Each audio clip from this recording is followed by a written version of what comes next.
Hello, my fellow Nigerians. My name is Fadri Oluwadare Joseph, aka Father Joe, former presidential aspirant of the Labour Party. It is so sad to do this video today, this press statement today, because the state of our nation is bad. The state of our nation is worst. The state of our nation is hardship. The state of our nation is hunger. The state of our nation is insecurity, kidnapping. The state of our nation is killings all over the country.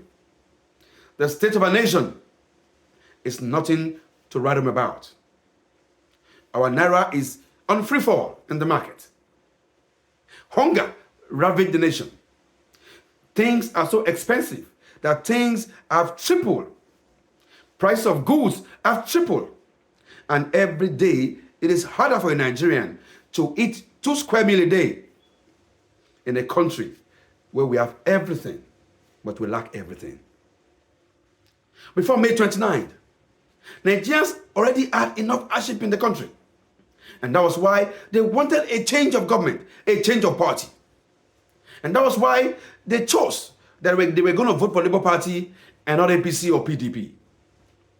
They put their trust in Labour Party, thinking that this party would do everything possible to deliver for Nigerian people.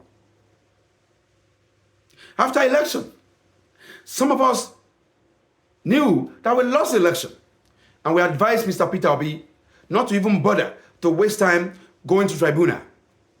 But he chose to go to tribunal, and after tribunal, everything is settled, and the government in power still remain in power. 7 months after, it took a lot of guts, a lot of effort, a lot of press releases asking Mr. Peter Obi to give financial records to Nigerian people. And after 7 months, Mr. Peter Obi and his campaign team released a shameful and shamble financial statement to Nigerian people. When I look at the statement being released by Mr. Peter Obi, then I'll ask the world to take a look at it. How reasonable, how sensible, how competent it is for us to raise such money and spend such money with no records. We're blaming President Bola Ahmed Tinubu and his government for corruption every day. But since 2022, since election has started, Labour Party has been rocked with one crisis of corruption, embezzlement or the other. The worst of it is the chairman, Julius Abure, who has been acclaimed to have embezzled over 3 billion naira. And I hope that someday the government of Nigeria can speed it into action and ask questions from Julius Abure, and the party at large can ask questions from Mr. Julius Abure to explain how he spent all these monies that were given to the party. But that will be a discussion for another day. But in reacting to Mr. Peter Obi campaign funds financial records, it is so sad that Mr. Peter Obi spent less than 200 million naira on fighting for this election, that Nigerians donated over 700 million naira all around the world. And after this election, Mr. Peter Obi spent $750,000 for legal fees, double the amount that he spent on running the whole election in 6 months. Also, Mr. Peter Obi claimed to have spent over 350 million on polling agents' fees. But I'm aware that the majority of the polling agents did everything they did for free. Majority of them were not paid. Some of us were the one given money to agents who were calling us that no money was given to them. So how did Mr. Peter Obi campaign spend 350 million on polling agent fees? It's very important for Mr. Peter Obi to explain that to the Nigerian people. How do you spend 350 million on polling agent fees and no money was given to any polling agent? How did Mr. Peter Obi spend 750 million on legal fees after election? Who are the lawyers that took the money, how much did they take? Because I don't know how we ended up spending 750 million for legal fees when the whole election cost us less than 200,000. This is shameful, and this is a report that Mr. Peter B himself should ask. If he was a governor, he was a chairman, and such report was put on his table, if he can append his signature and said, it's okay, that's a good report. If we're going to be an opposition, if we're going to blame the government in power, we must do everything also to be accountable, to be competent.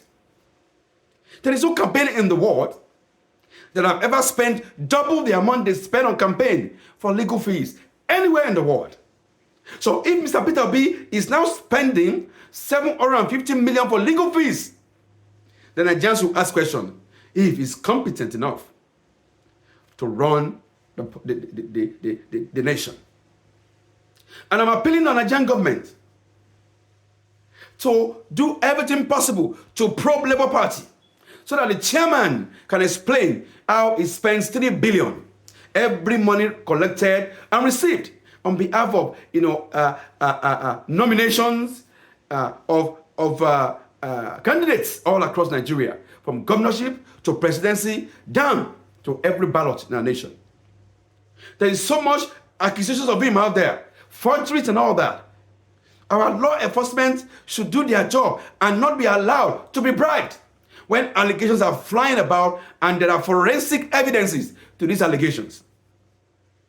If we're going to have a country, we're going to do the right thing and make people that are doing wrong things to pay for their sins. But if we run a country where we don't obey our own laws and others, then we're not sincere about wanting a good government. So Mr. Peter B also come to Nigeria and explain and break it down how he spent 750 million on legal fees and how he spent 350 million on poly-agent fees, the people that those money were given to, if they were not given to ghosts. Because chunk of the money collected was siphoned to things that we cannot see. Mr. Peter B only spent 10 million naira on campaign materials, on promotions. Only 10 million. Because a lot of Nigerians actually volunteered.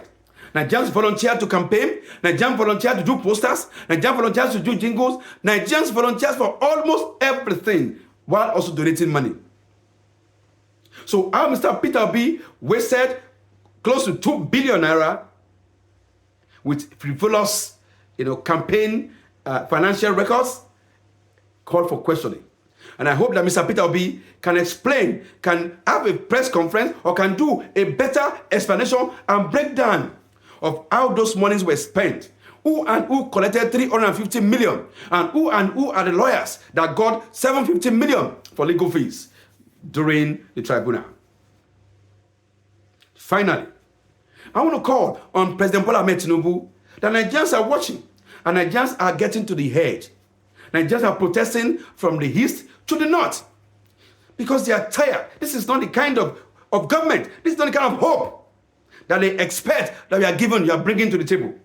You promise a renewed hope. This is not a renewed hope. What Nigerians are facing now is a renewed hardship, a renewed insecurity, a renewed hunger, a renewed economic downtown, a new country going down the drain. I hope the government will do its best to find a way to turn things around. From the states to the presidency.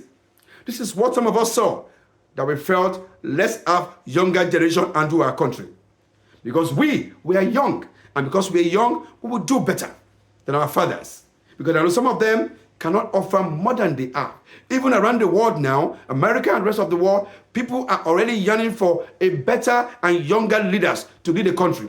Not old generations of 65 years and older, 70 years and older, wanting to stay in power when they have nothing more to offer our people. All of this are the reasons why Nigerians wanted something new in 2023. But we're bringing the fight to 2027. Because in 2027, we will not allow the older generation of these politicians to also take this country again. We will get our country back. We will take our country back. But before then, I'll appeal on the government. Do everything to turn things around. Nigerians are suffering. Nigerians are willing. The hardship is too much. People are dying of hunger every blessed day. May God bless Federal Republic of Nigeria. May God bless you, and may God bless me. Thank you.